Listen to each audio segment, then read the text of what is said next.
Oui, bonjour, Georges Van der Schmidt. Je voudrais apporter le témoignage d'une expérience qu'on développe sur Biarritz depuis 3 ans autour du sport santé et qui réussit vraiment bien avec une mobilisation de tous les acteurs, médecins, acteurs du sport.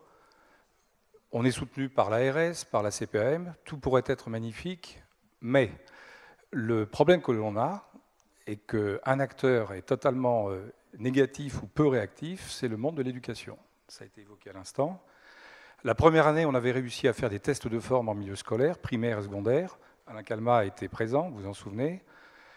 Cette année, depuis quelques jours, un projet avec la MGEN va toucher le primaire ainsi que le lycée hôtelier sur la nutrition. Mais franchement, c'est un manque de réactivité totale.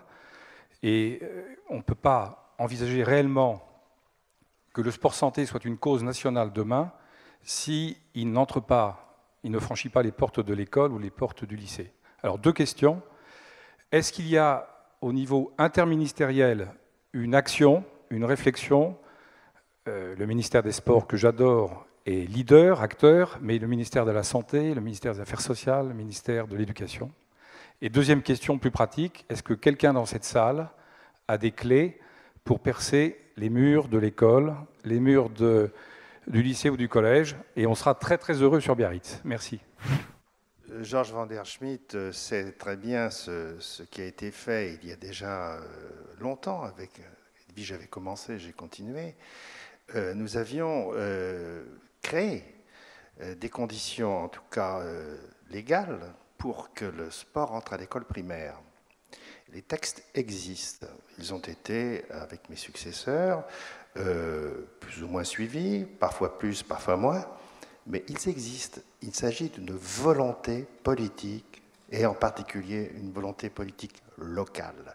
Parce que les textes existent et les enfants ont la possibilité, si c'est organisé en particulier par les mairies, de faire, il faut bien sûr que le rectorat soit d'accord, bien sûr, ça c'est complètement d'accord, mais en tout cas les textes existent.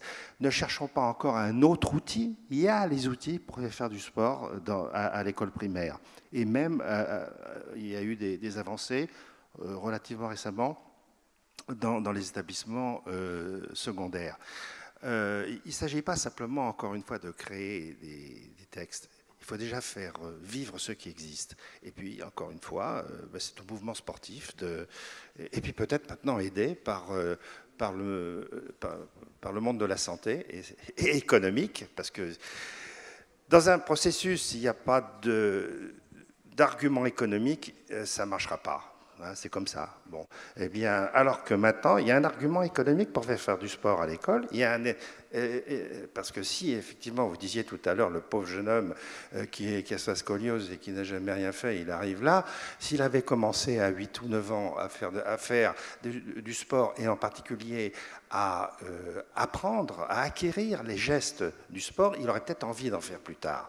Et c'est peut-être un investissement, justement, qui servira ultérieurement, peut-être au moment de l'adolescence, mais surtout au moment, d'ailleurs, où il en aura vraiment besoin lorsqu'il aura des pathologies. Et moi, je suis maire, je voudrais faire un établissement sport santé. Je sais que dans cette salle, il y a quelqu'un qui est en train d'en monter un titre privé. Mais ça peut être aussi des projets. Je suis en train de monter